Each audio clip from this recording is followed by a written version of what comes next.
आज अक्षय तृतीया के पावन अवसर पर भगवान परशुराम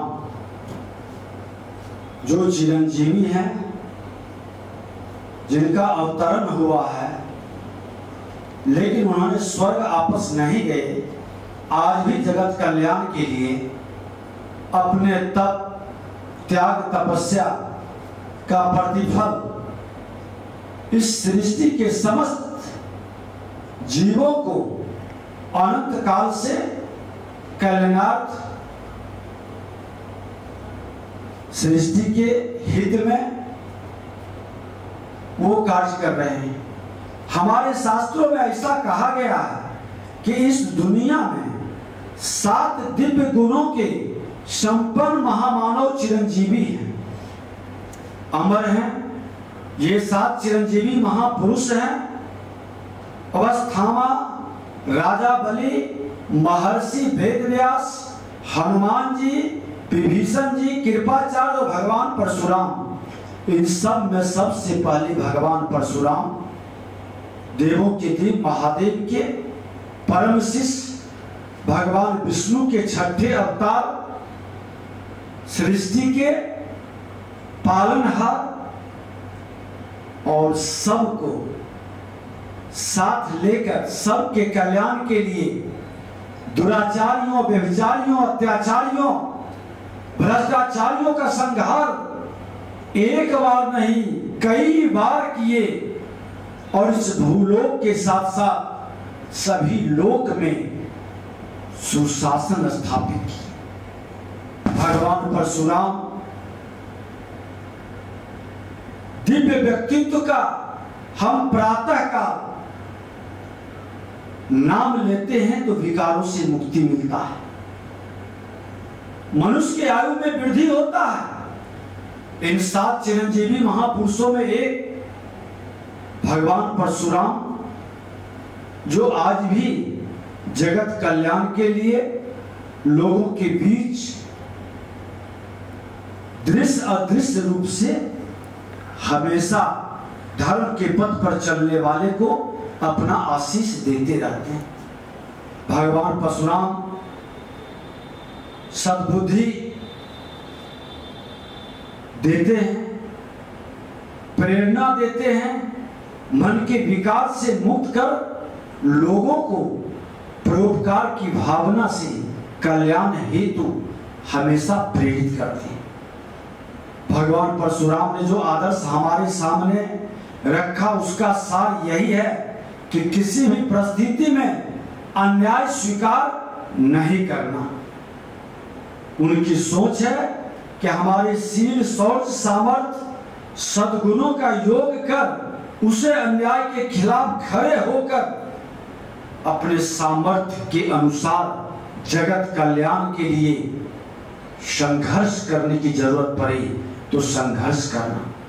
भगवान परशुराम का पौरुष, उनका कृतित्व अक्षय अमर है।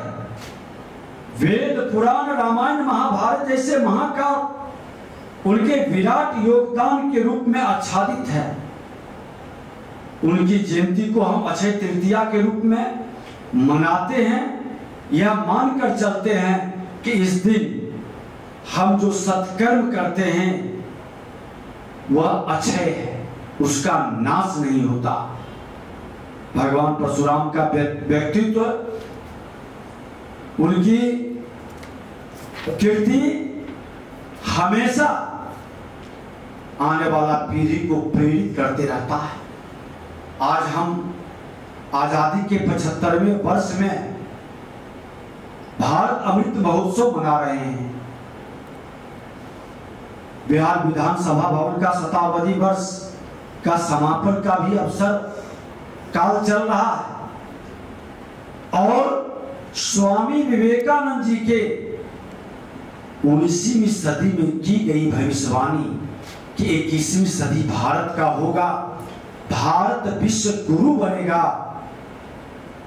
21वीं सदी का 21 वर्ष का सफर हमारे युग के वाहक युवा तय कर चुके हैं और इस 21 वर्ष के अंदर उन लोगों के मन के अंदर जो आत्मबल बढ़ना चाहिए, जो मन के अंदर भाव आनी चाहिए, जो 21वीं सदी भारत का बनाने का संकल्प होना चाहिए, चौराहे पर खड़ा हमारा नौजवान को ये शक्ति, ये ताकत अक्षय तृतीया के दिन भगवान परशुराम के जयंती के अवसर पर हम सबको मिलकर उसके संकल्प को सिद्धि तक पहुंचाने में गवाह नहीं, भागीदार बनने की जरूरत है। और यह भागीदारी कोई एक व्यक्ति के माध्यम से नहीं हो सकता, कोई एक समाज के माध्यम से नहीं हो सकता। जो समाज कहता है हम भगवान परशुराम के वंशज हैं, उस समाज की बड़ी जिम्मेवारी है। वो समाज हमेशा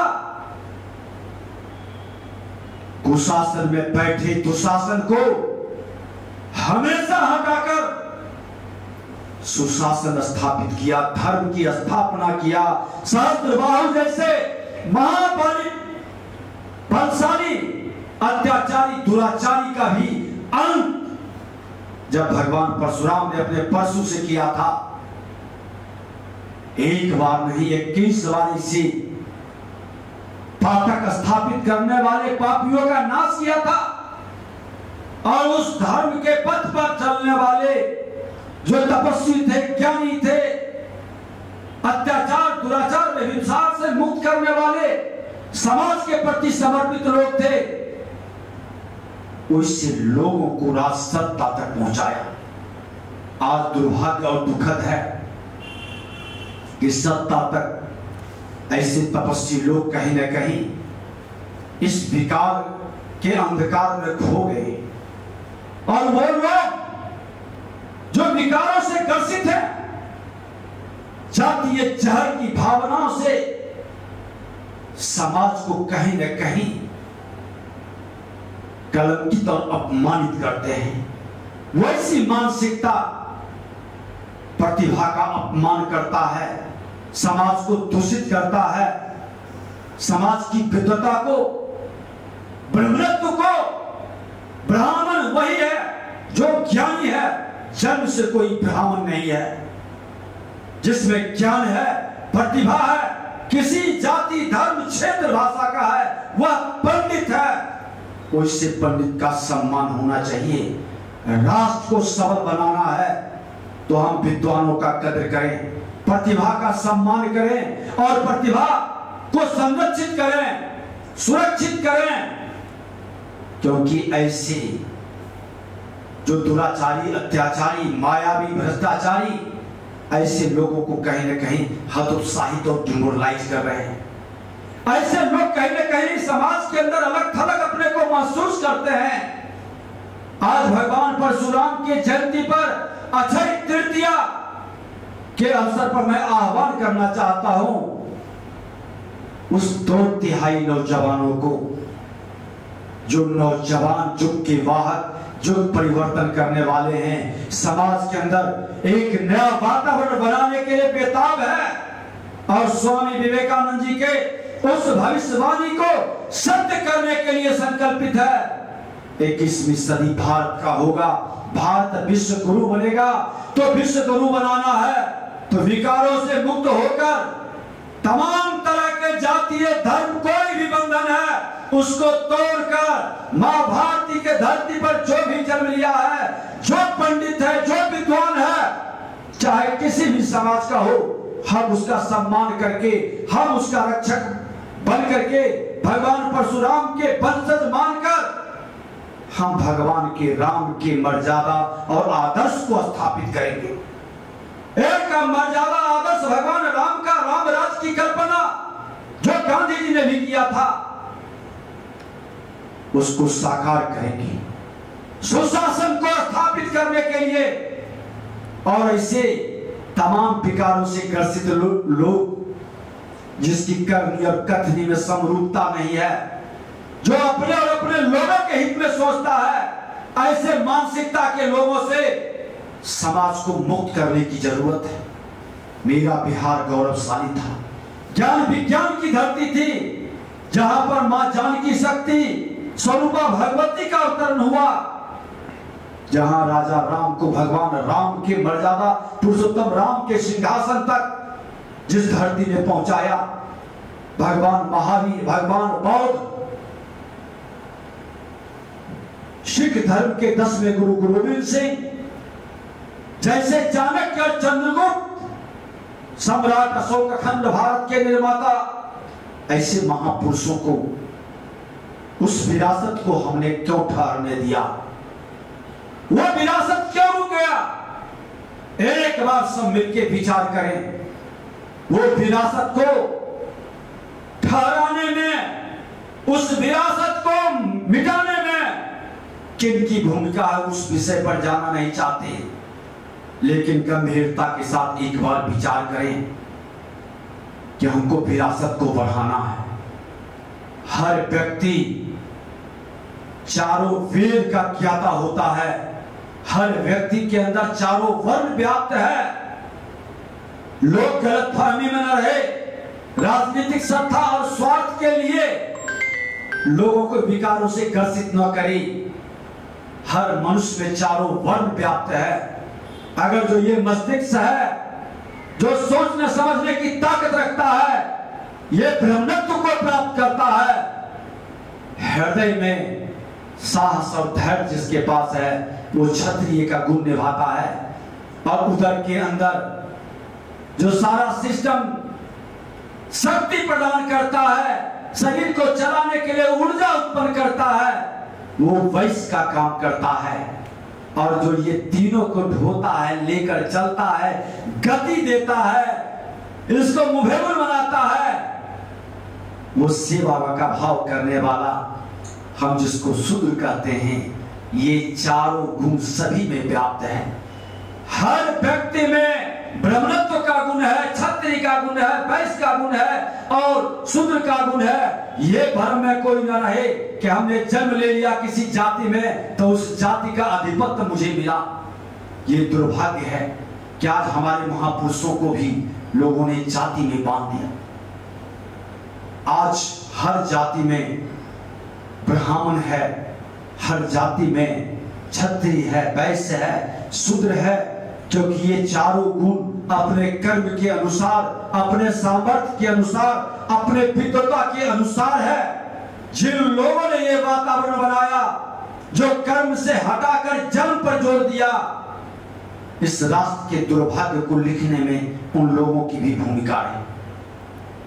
अगर जो हमारा कोई विद्वान है, वाल्मीकि, महर्षि वाल्मीकि को भी भगवान राम भी नमन करते हैं, हम सब नमन करते हैं, क्योंकि वो ब्रह्मत्व को जान गए थे, वो ब्रह्मत्व के बड़े ईश्वर के निकट पहुंच चुके थे, भविष्य उद्दिष्टा थी। ये नफरत की भाव पहले नहीं था, ये नफरत पैदा करने वाले लोग नहीं थे। आज दुर्भाग्य से जो विद्वान है, जिसको थोड़ा सा भी ज्ञान आया है, समाज में सामाजिक समरसता की बजाय वो नफरत पैदा कर रहा है। यह दुखद और दुर्भाग्य है। और पंडित हम उसी को कहते हैं जो ज्ञानी है, जो अपने क्षेत्र में विशिष्टता प्राप्त किया है। आज हमारे 2/3 नौजवान में जो चौराहे पर खड़ा है, उसके मन के अंदर एक सकारात्मक वातावरण बने, एक नई ऊर्जा का संचार करें। भगवान परशुराम के उस भाव को, जो सबका साथ, सबका विकास की मानसिकता रखे, जो मां भारती के संतानों की कल्याण का भाव रखे, भगवान परशुराम से ही प्रेरणा ली। भगवान परशुराम, भगवान राम और भगवान कृष्ण, ये तीनों हमारे आदर्श हैं, सभी गुणों से पूर्ण हैं। इनके पथ पर हमारे नौजवान इनसे प्रेरणा लेकर कदम बढ़ाएगा तो मां भारती को फिर से उस सिंहासन पर पहुंचने से कोई नहीं रोक सकता। और स्वामी विवेकानंद जी की वह भविष्यवाणी सत्य की ओर चरितार्थ होगा कि भारत विश्व गुरु बनेगा 21वीं सदी के अंदर। मौका है, ये मौका चूके नहीं। और अंत में कहना चाहेंगे कि ये सत्य को हम तभी चरितार्थ कर पाएंगे जब हम अपने अधिकार की बात को अब कम करके कर्तव्य के लिए कदम बढ़ाएंगे। 75 वर्ष देश की आजादी का भारत अमृत महोत्सव में अधिकार की लड़ाई लड़के हमने बहुत कुछ गंवा दिया। हमने आज उससे जगह खड़ा है कि आने वाली पीढ़ी के सामने लज्जा महसूस नहीं करें, और हम चाहेंगे कि भगवान परशुराम के जयंती पर संकल्प और शपथ लेकर एक बार जरूर कहना चाहेंगे राष्ट्र कवि दिनकर की उस कविता को कि समर शेष है नहीं पाप का भागी केवल व्याधा, जो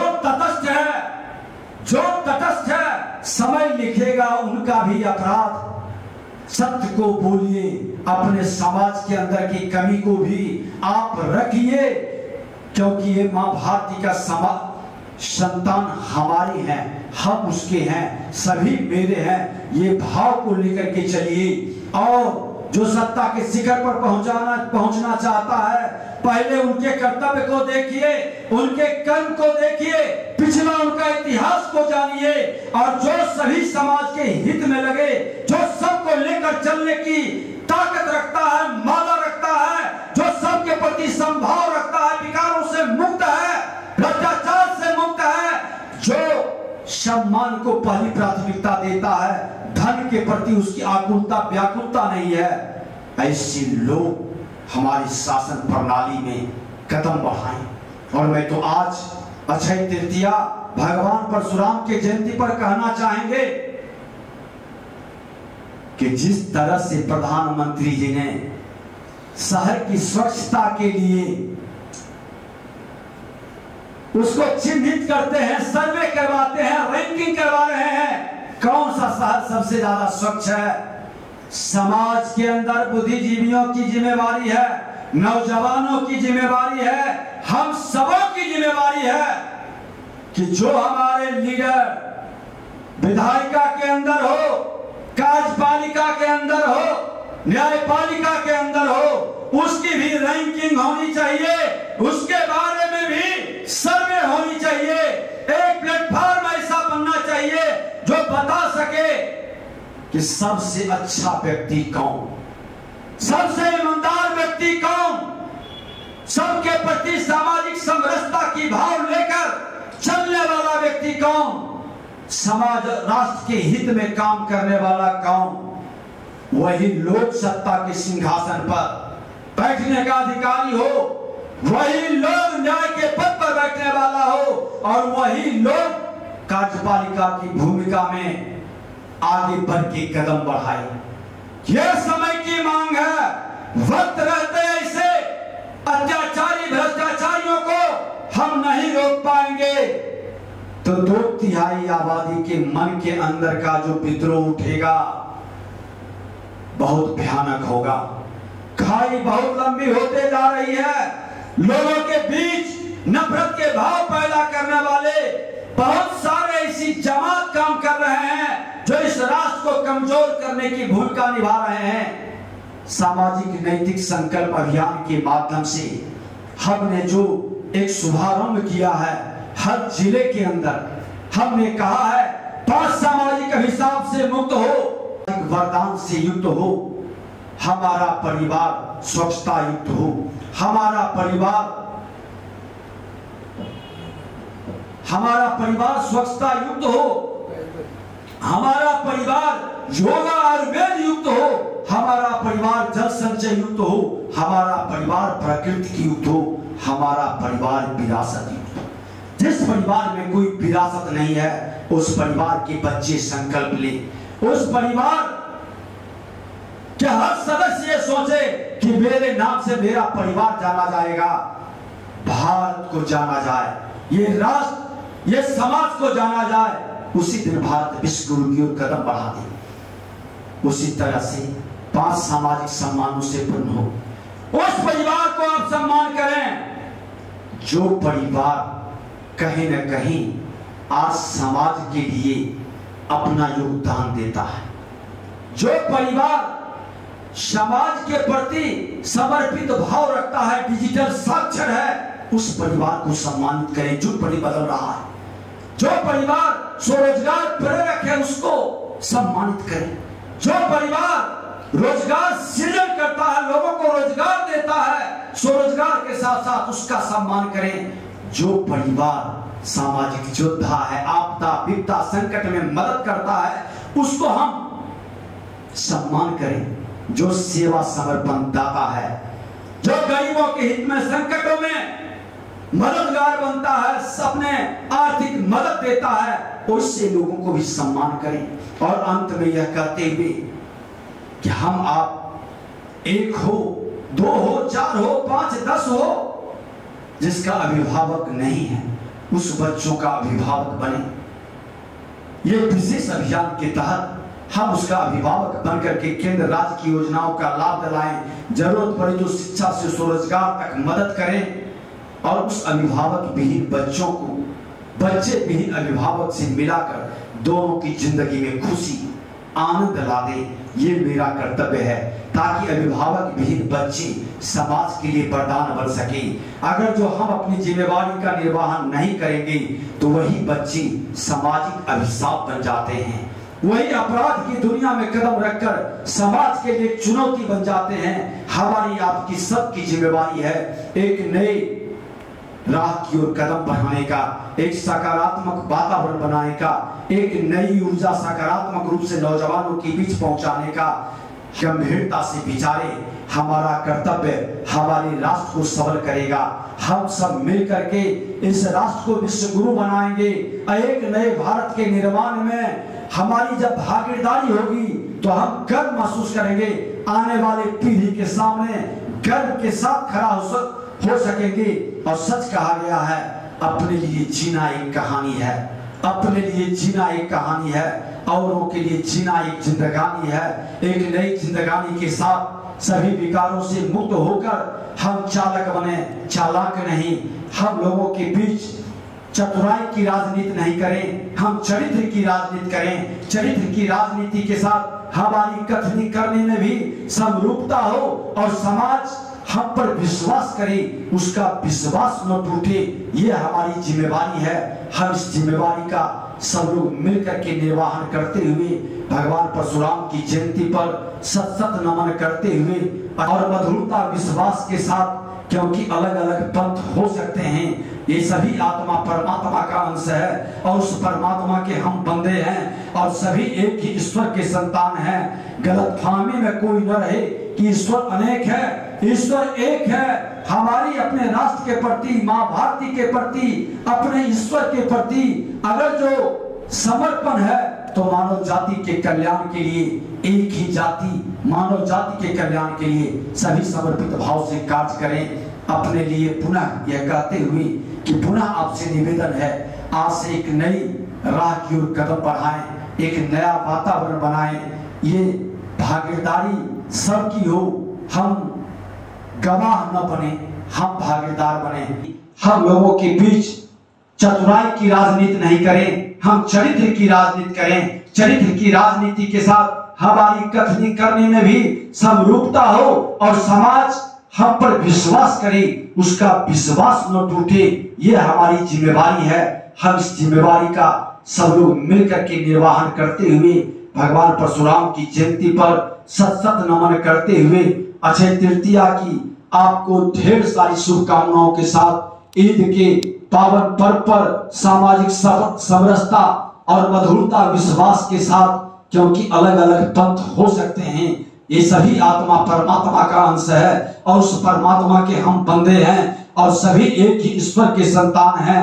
गलतफहमी में कोई न रहे कि ईश्वर अनेक है, ईश्वर एक है। हमारी अपने राष्ट्र के प्रति, माँ भारती के प्रति, अपने ईश्वर के प्रति अगर जो समर्पण है तो मानव जाति के कल्याण के लिए, एक ही जाति मानव जाति के कल्याण के लिए सभी समर्पित भाव से कार्य करें। अपने लिए पुनः यह कहते हुए कि पुनः आपसे निवेदन है, आज से एक नई राह की ओर कदम बढ़ाएं, एक नया वातावरण बनाएं। ये भागीदारी सबकी हो, हम गवाह न बने, हम भागीदार बने। यही आपसे कहते हुए पुनः सत सत नमन। बहुत बहुत धन्यवाद। जय हिंद, जय भारत, वंदे मातरम।